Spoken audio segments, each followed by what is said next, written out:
아베 신조 전 일본 총리, 일본에서는 최장수 총리라고 하죠. 가장 오랜 기간 동안 총리를 맡았던. 근데 이 아베 신조가 지역에서 참의원 선거 지원 유세를 하던 중에 지금 이제 보시는 것처럼 이렇게 연설하던 중에 등 뒤에서 쏜 총에 맞아서 쓰러졌고요. 현장이 뭐 당연히 아수라장이 됐습니다만은 그리고 나서 헬기로 긴급 구조해서 병원으로 옮겼지만 심폐정지 상태였었다.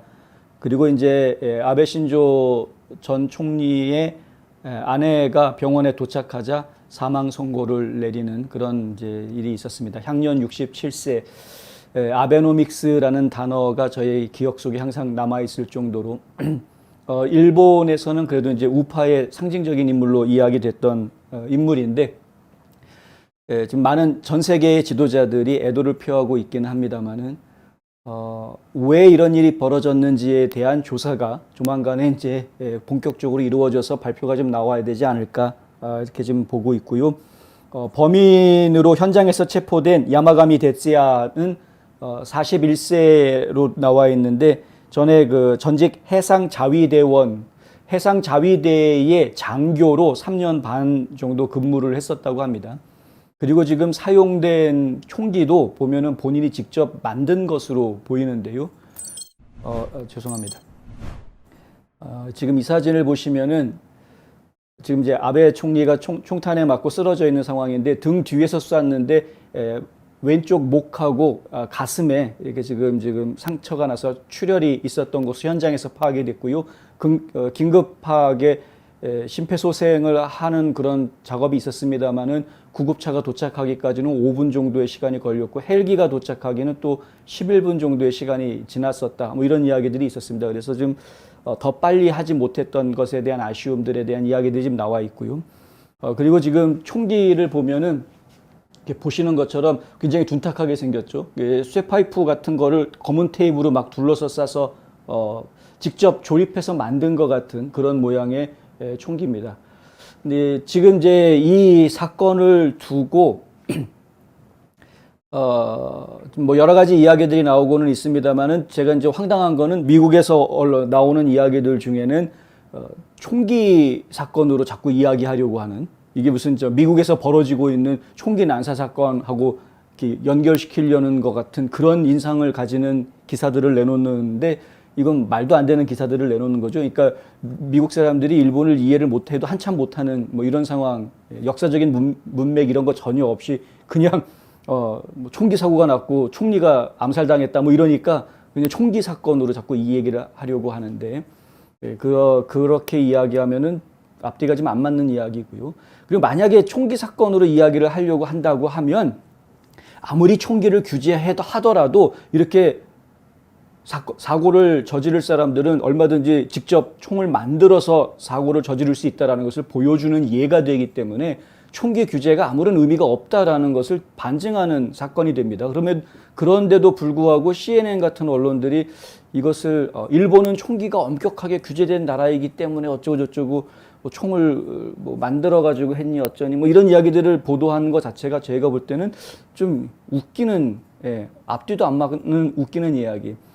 일본 총리를 암살했다라는 이야기면 당연히 이 이야기는 다른 거로 봐야 되겠죠. 그러니까 그 배후에 어떤 인물이 있을 수 있겠느냐, 정치적인 배경이 있는 것이냐, 아니면은 또 정치계와 정계와 군부 간의 갈등이 또 불거지고 있는 것이냐, 뭐 이러한 쪽으로 이해를 하고 훑어보는 것이 좀 정확한 분석이 나올 수 있는 방향인 것 같은데 지금 저 자신도 지금 일본 역사라든가 그 일본의 정계 구조가 어떻게 되어져 있는지 정확히 잘 모르기 때문에 드릴 말씀이 별로 많지는 않습니다만은 하지만 조사가 진행이 되면서 나오리라고 봅니다. 일단은 잡힌 데츠야는 본인은 그냥 예전부터 아베 정책이 마음에 들지 않았기 때문에 그랬다라고 이야기하는데 아베 전 총리에게 불만이 있어서 죽일 생각으로 노렸다라고 이야기했다는 것이죠. 그리고 정치적인 배경은 없다라고 이야기했다는데 그 말을 저희가 지금 그대로 고지곳대로 믿을 수 있는 상황은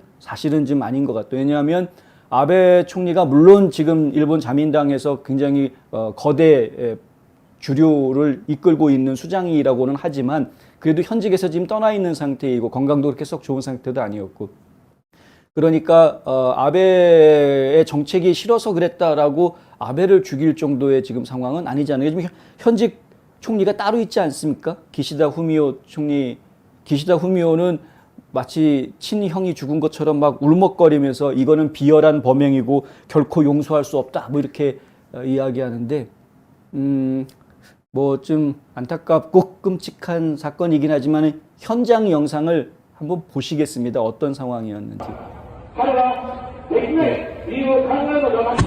총성이 나죠. 두 번째 총성이 납니다. 총성이 날 때 그 연기가 희뿌옇게 퍼지고 소리도 이게 권총 소리라고는 상상이 안 되는 지금 큰 총소리를 느껴지시죠. 화면 중앙에서 지금 아베 총리가 연설을 하다가 첫 번째 총소리가 난 뒤에 뒤를 돌아다 봤습니다.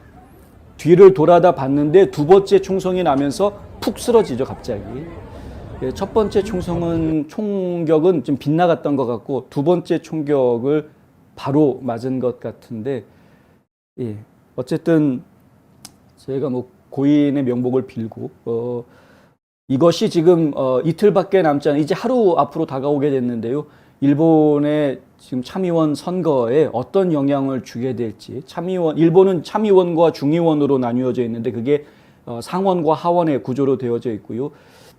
그 참의원 선거가 정치계에서는 나름대로 의미가 있습니다. 임기가 6년이어서 미국의 상원처럼 임기가 6년이고 또 중의원들이 실질적인 법안들을 거의 대부분 만들기는 하지만은 중의원들이 만든 법에 대한 거부권 이런 것들을 또 참의원이 가지고 있다고 하더라고요. 그래서 참의원의 정치적인 입지가 나름대로 굉장히 나름 중요한데 그렇다 보니까 이제 이 선거전이 이루어졌을 때 전직 총리, 현직 총리까지 사실 기시다 후미오 총리도 이 참의원 선거 지원 유세에 나가 있다가 사건 소식을 듣고 갑자기 복귀했는데 이렇게 전 현직 총리들이 직접 나서서 지원 유세에 나설 정도로 나름대로 중요한 선거가 지금 앞두고 있는 상황이었고요. 근데 그 선거 결과에 지금 이제 아베 총리의 사망 소식이 어떤 영향을 주게 될지도 저희가 조금 한번 지켜봐야 할 문제인 것 같다는 생각이 듭니다. 뭐 자민당 입장에서는 오히려 동종표가 더 나올 수 있는 상황이 되지도 않을까 뭐 이런 생각도 해봅니다만은 하여튼 일본은 옛날부터 계속 자민당이 이끌어왔던 나라였으니까 근데 어쨌든 고인의 명복을 빌고요. 이 세계 질서에 어떤 또 다른 영향을 줄 수도 있는 사건인지도 저희가 한번 봐야 되고 중요한 거는 그 배후가 누구냐가 지금 가장 중요한 건데 그 배후가 누구인지를 밝히는 일본 경찰청의 노력이 어디까지 들어가는지를 한번 저희가 지켜봐야 하겠다. 이 정도 선에서 마무리하겠습니다.